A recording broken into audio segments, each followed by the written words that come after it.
Okay, I'm manifesting this is going to be a good episode. I mean, yes, I cried tears of joy last time, but we've got Kyo and Tohru, and then there's Machi and Yuki, and Akito is a new and reformed Akito. So manifesting, no crying. I hope no crying. This episode is going to be a good episode. A few moments later. What the fuck? Hi everyone, welcome back to my channel, React and Chill. I'm Dika. So, last time on Fruits Basket, there were tears of joy. We started off the episode, Kyo was missing after everything that had happened prior, with Cliff-kun knocking Tohru off the cliff, all of that drama stuff that had happened, and obviously Kyo and Honda's confession, all of that stuff. So he was missing for a couple of days. We had Arisa and Saki, keep calling her Iwo-chan and Hana-chan, but Arisa and Saki finally, they're at the hospital visiting Tohru, and they came in contact with Akito. They had their talk there, which was actually quite nice, and obviously Arisa and Kureno also spoke, hopefully making some sort of amends to finding a new perspective now of how to moving that relationship forward. Oh my gosh, there were several favorite parts of the firstly, Yuki and Kyo finally had it out, proper had it out with one another, and a lot of proper feelings had come out. So Yuki finally gave Kyo the push to go and sort it out. Yuki was so angry, and I could see why he was angry, but he was so angry, especially everything Tohru had did for him. He was ready to kick Kyo's ass, get it together, sort of thing. So he gave him that push, but Kyo wanted to go see his dad. Now, his father is the most ridiculous person, but we did find out a good couple of things about that too. I mean, after that conversation, Kyo decided that I'm going to live. He wished, it was weird, it was so sad, but it was weird that within that conversation, that toxic conversation he had with his father, he had found out that his mom, a bit more better of what his mom was going through. He understood what was happening. Unfortunately, he understands now that his mother just couldn't. He wishes his mother would fight on a little longer, and he decides that I'm gonna live on. I'm not gonna let my attachments, such as the fact that he's attached to the cat spirit, none of that to bring him down. He was gonna live, and he had someone to live for. He had Tohru to live for. And obviously his skank ass of a father was like, tell the main house he's here, lock him up. But oh my god, I hope I don't get emotional already, but that was one of the first things that made me burst out crying when Akito was like, I'll go tell his father, not Akito, I'm gonna go tell his father Kyo's free, I'm gonna destroy that house. She just went from here, she was here, she was there, here, then she went, so Akito came in clutch. She was like, he's free. And I'm glad, because Kyo, from his story, deserves all the wins, the dubs, everything. And then finally, I liked how it ended, because obviously Yuki was reflecting over the conversation, reflecting over the fight him and Kyo had, and he saw you have to keep moving forward. Kyo has to keep going forward. He just has to. He can't stop. And Tohru's just keep going forward. And at the same time, Machi called Yuki, even though it's an innocent, I've got something to give you, can you come meet me? Yuki's probably there realizing that she's his reason to keep moving forward. And he ran to her, and then Kyo got to the hospital. I think he was there to finally, return Honda's feelings, but then she ran, and he was not running away. There was this overlying theme that Kyo, when the going got tough, when he was always afraid, I guess he was ashamed of himself for always saving his skin. He'd always run away, but this time he ran after Tohru, and I started crying out of nowhere. So I think it was loads of tearful moments. Look, fucking hell, even now, just thinking about it, I need to relax. It was a good episode. Now I cannot wait. I'm looking at my notes. Ugly handwriting, but I cannot wait to see the conclusion of everything that happened last time. I'm so excited. I'm a bit nervous. I don't know why I'm nervous, but here we are. Oof, for episode 11. A smile. Aww. Run after her. Do it again. Messed up. I handled that all wrong. About Kyo. He just... Aww. Sorry, ignore me. Your injury! I need to move forward. Find some way to get past it. Be alright. He's right there. But I want to be with him. Can't. Stop it. Stop it. Stop crying. Yeah, Dika. I don't want... I was completely selfish, wasn't I? Yes. I just confessed all my own sins. And then I ran. Even though I know that sometimes in this world, you don't get the chance to see someone again. But will you please give me one last chance? Yes. What I want is to be with you. I love you. Does that mean I'll stay by your side? Yes. Be together? Yes. Yes. This really is like a dream. You think I could hold you? As Yes. soon as I do, I'll transform. I don't care. It's okay. Because I love you no matter what. I love you. I mean, there's nothing to be afraid of now. Not if you're with me. Oh.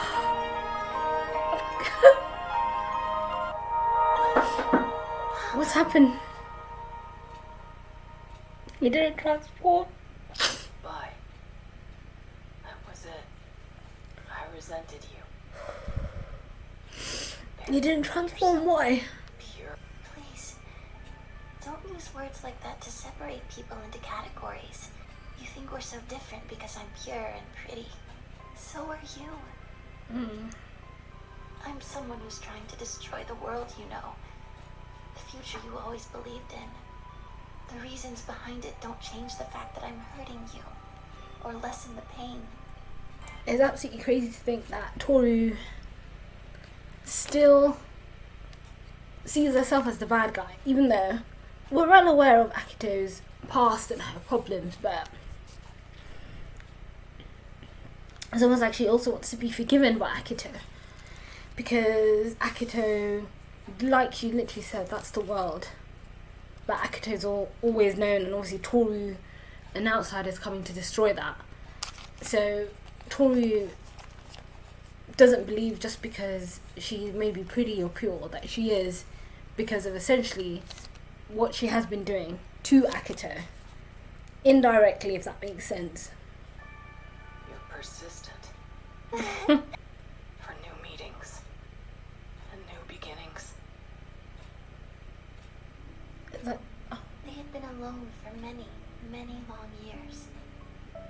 They knew their incomparable power, immeasurable life, and boundless memory made them different from the people below. Then one day, a cat paid a visit to the mountain. I cannot help but feel drawn to you. I am a mere stray cat. I knew this was gonna come back around, because I remember in the first episode, the first banquet, the God character was holding the cat. The cat was the first one, I think they're trying to say, to bring friendship or to break this character out of their loneliness. But I pray you will allow me to stay by your side. Perhaps, God thought, those who are also unlike humans would be willing to be my friends. So God wrote many, many invitations. Thus it began. God and the 13 animals. But then one night, the cat collapsed. its natural lifespan was running out. The animals began to cry, and they realized it wasn't just the cat. Yeah. But then, God chanted the words of a spell and traced a circle around a sake cup's rim, and turning to the others said, "Here and now I make the bonds between us eternal. Even after we die, we shall remain connected. Oh God, why did you make me drink from that cup? I neither need nor want eternity." To God and the other animals, they were rejection. Things must end. We are mortal. I count it a blessing to have been with you for even a moment. There it lay, disregarded by the others, who were preoccupied by the perceived betrayal. Eventually, the dragon's time came. With its passing, God was alone once more. I may be lonely now, but I won't despair, because everyone is waiting for me. Words spoken in the long distant past, lost in the years that followed. The original promise. I'm wondering when, like Kureno, Momiji, Hiro curses broke, did they also remember the original promise? Like, did it all come back to them? That's why they had that sense of regret. His curse is broken. It's okay to stop being special. To stop being a god. To start a life that's truly my own. I don't know who'll love me now, but goodbye.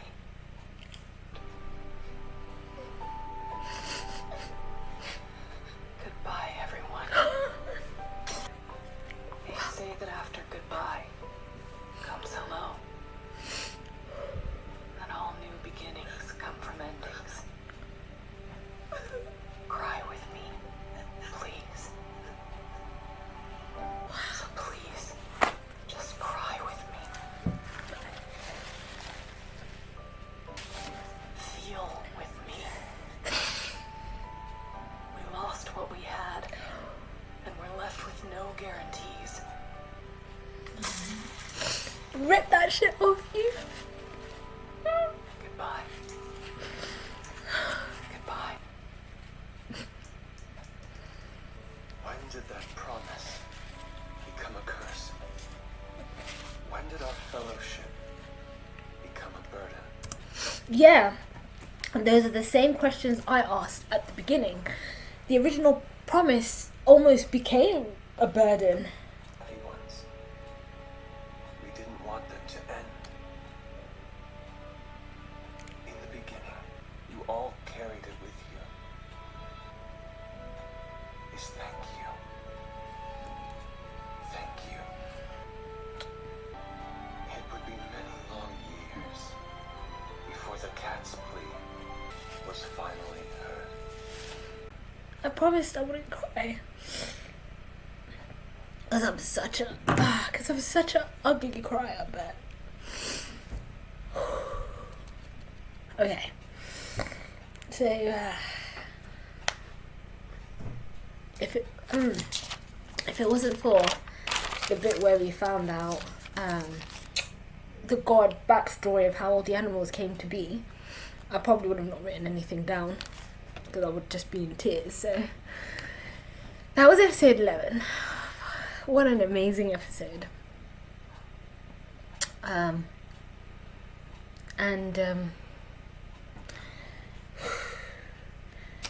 That was incredible when Akito finally let go and she was like, you know, I can still be special. They won't love me anymore, father, but I can still be special, and I know that we don't have any more bonds anymore, but just please cry with me. Jeez Louise, I was crying. Where all the Zodiac members finally became free. Amazing. It finally happened. Obviously, Winkyo and Honda finally... Let's start from the beginning. So, Tohru and Kyo were finally able to sort it out, get it together, and talk. Oh gosh, and sort that out. So they were able to finally fix that. Kyo accepted that I'm going to still stay by your side, and Honda was like, I'll still stay with you regardless. So when he held her, and obviously the curse didn't break, we knew something was up. We finally got to see the backstory of God and how they were very lonely up on top of a hill. They were too afraid to meet the people down below, and then that's when the stray cat came into their life, wanted to be its companion. So he got the idea from this animal being different from the others, sent out many invitations to all the different people who felt like they didn't have nowhere to belong to come to a banquet. And that's when the other 12 zodiac animals appeared, and year after year they would meet up and have a banquet. So as it was coming to the end of the cat's life, that's when God made that pact, you know, the bonds from the sake cup, it put a spell on the cup so that the bonds, they'll always forever live on through rebirth, through death and rebirth. They'll always be together. This bond of friendship will never die. So the cat was the first to drink from it, and then all the other animals in that order: the rat, the rat, the ox, the tiger. Like, it went in the actual zodiac animal order, until the boar had it. But obviously the cat not rejected this idea, but the idea of, he said, you know, we only have one life. It's wrong for us to keep coming back like this. Why did you do this? Unfortunately, even though that came across negative from the other animals' perspective, it's almost like a rejection, like a betrayal. All of this, it's crazy how all of this is starting to make sense, and starting to, you can understand how this feeds into the treatment of the cat spirit for many generations. They saw this as a rejection, but the cat said, I enjoyed this life, this one life with you, and even though it was short, at least I had this moment with you. And with that, the cat had died, kicking off the cycle, because obviously there would be the next cat spirit. The other animals were still annoyed about what the cat had just said, and that they were already pissed. So even once after all the animals died and it came to God's turn to finally go, it was a promise they were looking forward to, they were waiting. That's why all the other rebirths, they were waiting for this person. And I guess Akira knew this. Akira was always aware that this was his daughter. So that was the original promise, the original banquet, and the original memory that everyone had forgotten. And it was so stupendous. At the end, when Kyo ripped that thing off, and then everyone realised, and that's why I thought that maybe that's what they remember, that bond was broken, that loneliness, because each one had come to the banquet in the first place to be friends, to meet other people like them. Our final monologue was incredible.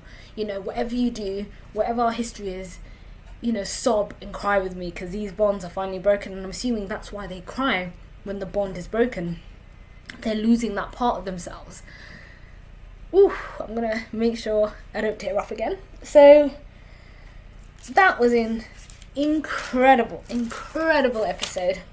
I like that when we had the first God person speaking, when Kyo came to his master's house to show him he no longer had the bracelet on him, Ayame, Ritsu, everyone could finally start living their lives. They're no longer bound to this. He said it so perfectly. When did the promise become a burden? When did it become a curse? You know, the fact that we were all meant to stay together turned into that. And that's exactly what I said a couple of weeks ago.